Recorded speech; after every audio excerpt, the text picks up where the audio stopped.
Hi everyone, I'm JD from With My Band Journals. This is part of a series where I'm making a journal from start to finish for the mental health giveaway challenge I'm doing, raising money for Beyond Blue, and the book I'm working on for wellbeing. So to enter the giveaway and be part of the fundraiser, people are donating crafty items that will be made into $10 mystery packs. Last time we did this, 40 ladies from around the world donated, and 100 packs were sold, which was amazing. Donations are open until the end of February, so feel free to email me for my address and to be entered into the giveaway. You can also donate directly to Beyond Blue, which helps with depression, suicide, anxiety, or you can donate directly to my book fundraiser. Keanu says hello in the background, my black cat. Wherever your heart is led, however you would like to help. If you are feeling connected to this fundraiser and this topic, all the links and info will be down below in the description box. And while I'm sharing my process making this journal, I want to share some of my journey with mental health. Just a caveat, as always, this is my perspective and I don't speak for all people on this topic. In the first video, I shared some of the fears that stop people from talking about their struggles and how to respond and not respond when people do talk. In the second video, I shared about my struggle with existence and how I've always had phases of depression and anxiety throughout my life that are just part of my natural temperament. And in the third video, I shared what depression and anxiety was like for me when I went through it back in 2015 and 16 and what I learned from that experience. In this video, I want to share more about anxiety and what helped me through that specifically. So, the first thing that helped was going to see a psychologist. As I mentioned in the previous video in this series, I constantly felt anxious with a tight chest, thumping heart, sore shoulders and neck, butterflies in my stomach, and there was nothing to be stressed about. Like, my head knew that, and I tried telling my body not to be stressed, but I couldn't control it. And it was that lack of control that concerned me. And that's part of the reason why I finally went to see a doctor and was referred to a psychologist. My psychologist helped me understand anxiety and the feedback cycle and just what was going on in my body. And just understanding that helps me right there. I'm one of those people who is really helped by understanding things. She drew a diagram and she explained that stress is a good thing when it comes at the right time in the right amount. For example, if a snake appears suddenly near me, it's a good thing for me to feel fear and for my body to tell me there is something to worry about so that I can do something about it. I can move away from the snake, and once I'm no longer in danger, my stress levels can go down and my body can return to baseline. She explained that what was happening for me was my body was telling me there was a snake when there were no snakes. And it rang true for me. I was like, I understand this. That's exactly what's happening inside of me. And it felt good to know. It also felt good to know that it's okay to feel stressed when stressful things happen. Often, I don't know, in our culture, society, it's like, don't be stressed. You know, stress is a bad thing. It's a negative thing to feel. It's like, no, it's actually a really good thing for us to feel at the right time. It's natural and it's there to help us deal with challenging situations that we will face, because we're going to face some tough things in life. And if we're going through a prolonged time of challenge, then perhaps the anxiety will be at a level that can't help us, and we need support. We need other things that are going to help us. And that's okay. So if you're going through a really tough time, a transition, a loss, a war, abuse, then yeah, it is natural to feel extremely anxious. There is no judgment or shame in that. There is a snake in your life. Maybe there are a million snakes everywhere you walk. It's when there isn't a snake that anxiety is unnatural and unhealthy, when it no longer helps us but harms us. So the second thing that helped me was reading books about anxiety. Again, I know not everyone needs to understand and they just want tools. They want practical tools to help them through. I'm not one of those people. I like having knowledge and insight and understanding. That by itself can often help me. I don't need a tool. I just need to understand where this is coming from, and then I can figure it out on my own once I understand. So reading about other people's stories very much helped me, hearing what helped for them. And just knowing that I wasn't alone was helpful. Knowing that I wasn't weird or wrong for having anxiety, it normalized my experience. So that's the big thing that helps, is normalizing your experience, which means, I used to think that I was the only one who felt the way I did. But when I discovered that, oh no, lots and lots of people have felt this way, lots of people struggle with anxiety, I was like, oh, okay, I'm not weird. This is totally a normal thing lots of people experience. And one book in particular, though, that actually helped me the most with not just anxiety, but with depression, it was called The Happiness Trap. I think it's by Dr. Russ Harris. Definitely recommend it. Great book. And it gave me a lot of tools. So this one did give me practical tools to help me with anxiety, and I still use them because they are good for anyone, anytime. Because we all feel anxious. It's not just for people who have a clinical, diagnosis. Everyone feels anxious at times. And the most helpful tool in regards to anxiety for me was the tool of expansion. This means making room for the thoughts and feelings that come with anxiety. So when I had anxiety, it felt like I was getting pushed out of my own body. It felt like it was hard to breathe. I was suffocating. Sometimes it felt like I was exploding, that I was drowning. And I would try to fight these feelings because it didn't feel good. So I'm like, these need to go away. But that never worked. The more I fought, the bigger the feelings became. Instead, I learned to picture myself expanding so that there was space for the anxious thoughts and feelings to be there. I learned I am bigger than anxiety and depression. I am bigger. Another tool is to let the thoughts and feelings come and go. So instead of focusing on them, which makes them worse, I could just let them be there in the background. It wasn't pleasant having them in the background, but they could be there. I didn't have to force them out. Sometimes I would have to use the tool of distraction for this if I didn't have the ability simply to focus on something else. So if it's just a mild case, I can go, okay, this feels bad, but I'm going to think about this other thing anyway. Sometimes I didn't have that capacity. Sometimes it was so overwhelming and I wasn't able just to switch my thoughts off or change my thoughts. So what I could do, though, is do something, actually physically take an action that could distract me. For me, what helped was reading a book, because then I could just be in that world. Instead of being in my world of anxiousness, I could be in the world of, whatever world it is, Hogwarts or or Narnia, or I'm going to Rivendell maybe.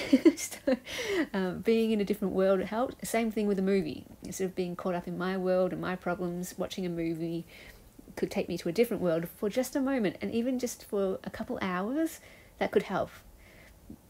Because the feelings came and went, or just doing anything else, like go for a walk, talk to a friend, go dance, I don't know, whatever it is, just get yourself out of your thoughts and feelings. That definitely helped me, and find the things that help. So for someone, reading is not going to be the thing. It might be playing guitar or creating, a lot of us do crafting to help with our mental health. Something else that helped me in this same area was learning that anxiety couldn't hurt me, in the sense that thoughts and feelings are just thoughts and feelings. They're not actions. They're not going to physically hurt me. I may think I'm having a heart attack, but I'm not. I may think there's something wrong, that I'm in danger, but I'm not. And that's the whole trick of anxiety. It makes you think and feel that you're in danger when you're not. It's like it's all a big show and dance to scare you. And once I realized this, it disarms anxiety because it's lost its power. I mean, it still can be there, but once I know it's not actually going to physically hurt me, my life isn't actually in danger, it's just overwhelming thoughts and feelings, it's not pleasant, it takes away its power. Meaning, I still might feel anxious, but now I know I don't have to focus on it because there's nothing behind it. There is no snake. And I've learned to trust that my body will actually recognize this if I let it, if I give it room to just do its natural thing. The body is smart and it will do what it naturally does. It will breathe and relax on its own without us even trying. Instead of like forcing, breathe, breathe, breathe. It's like, no, if you just focus on something else for a little while, your body's already going to breathe for you on its own. But if I don't trust it and I focus on the anxiety and I'm like, I can't breathe, I have to breathe, my body will feel more anxious, which will lead me to more anxious thoughts and feelings, which leads to my body feeling more anxious, and so on in the feedback cycle. And that's one thing I had to go through. Those times when I was struggling for breath and feeling like, oh my gosh, I'm having a heart attack, I did learn, okay, the more I focus on this, the longer that feeling lasts. And after 10 times of that happening, I realized, oh, well, actually, things do go back to baseline after a while. My body eventually just does its thing. So when that time would come again, when I was struggling for breath and felt like I had a heart attack, I go, oh wait, I felt this before. Remember last time nothing happened from it. So even though it doesn't feel pleasant, I'm going to focus on reading this book, because it's not helping me. It's actually making it worse if I focus on the breathing and the suffocating feeling. If I can focus on my book, for example, whatever it is, my body's naturally just going to breathe by itself anyway, and I'm going to come back to baseline. So that was something that helped me. Our body is smart. Our body is very, very smart. It will do things on its own because it wants to. It wants the best for us. It's going to go the easiest path for us. So it's that feedback cycle, and I have to be the one to cut off that cycle.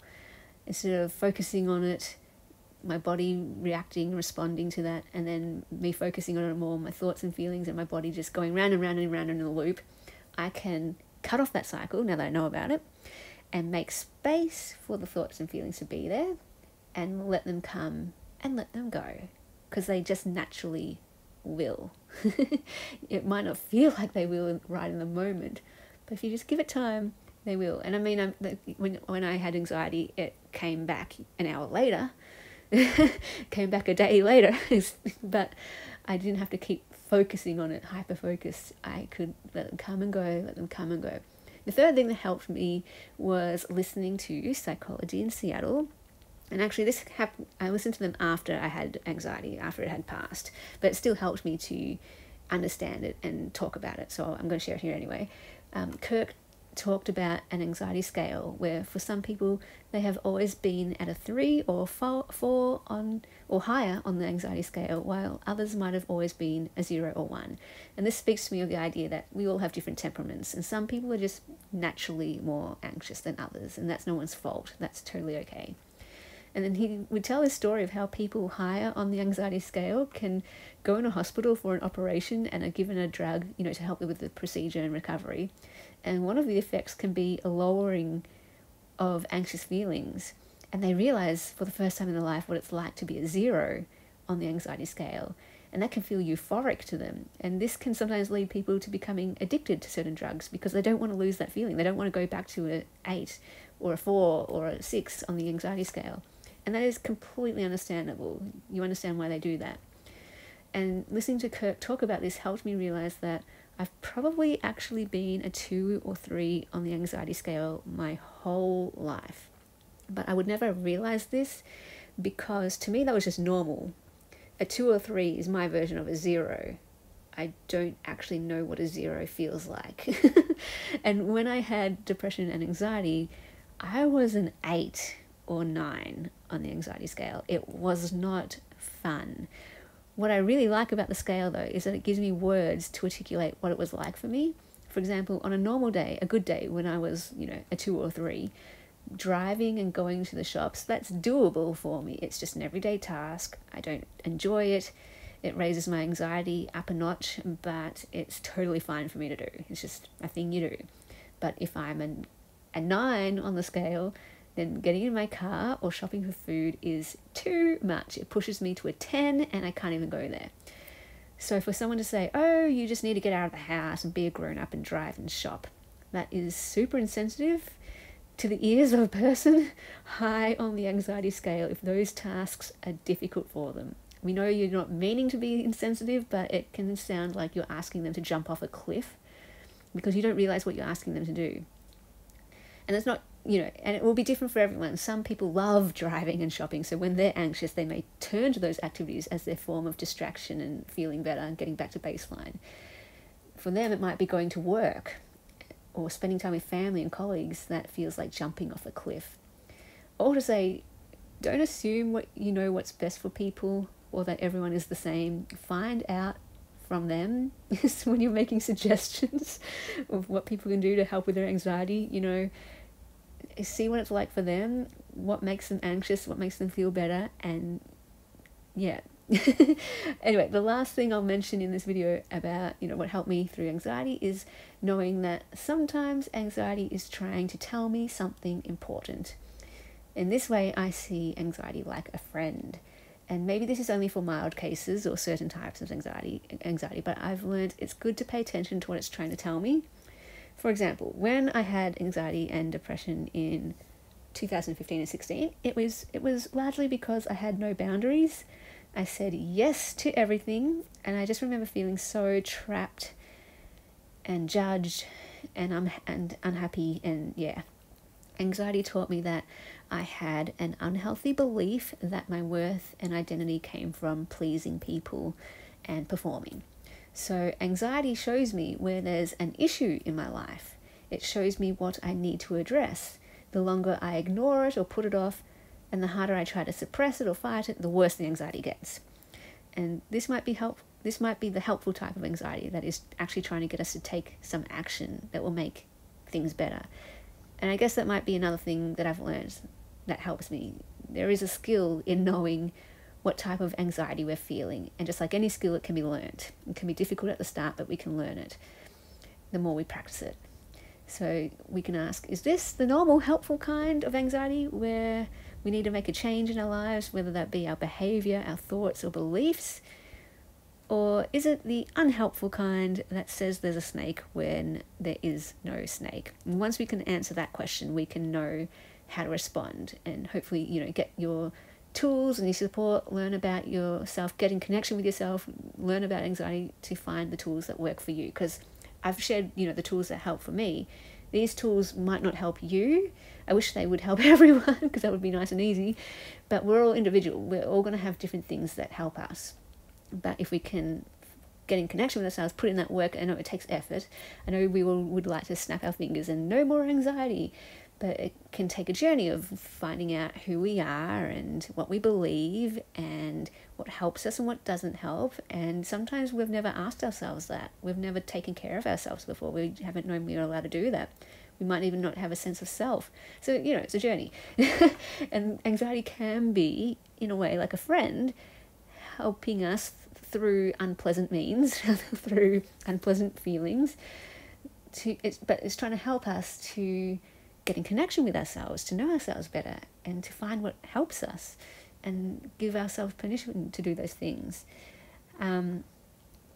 So yeah, there is another big tool, the biggest tool that did help me with anxiety, but I want to save that for the next video, since that's a whole topic of its own with its own stories. So I really want to dedicate a whole video just to this one thing. In the meantime, I want to let you know, if you struggle with anxiety, there's nothing wrong with you. You're not crazy and you're not alone. There's nothing shameful about it. There is no judgment, and you're allowed to talk about it and feel it. We stand with you. It isn't pleasant, but it's just a thing people go through, and it's okay. It isn't fun to feel anxious, but I've learned that it's possible to be okay with it and at peace with it rather than fight it. We all get anxious at times, and it's okay. It's how we respond. May we respond with grace and kindness and and understanding and acceptance and peace and much love towards ourselves and towards the anxiety. So yeah, I hope that was encouraging and helpful, and I will see you guys in the next video, and I hope you enjoy this series. I can't wait to share that next tool that really helped me. Bye guys. Big special thank you to my beautiful patrons who supported me in January. If you would like to become a patron in February, and the link is down below, and that is where you get access to extra videos, all my printables, all my digital kits in my Etsy. There are post tiers, mail tiers, and journal tiers as well. There is a Marco Polo tier and just lots of fun stuff over there. There is also a link to all of my available courses down below in the description box. You can join those anytime for all of my Patreon and courses. They're monthly subscriptions that work just like Netflix or Spotify, and you're charged on the date that you sign up, and you can cancel anytime.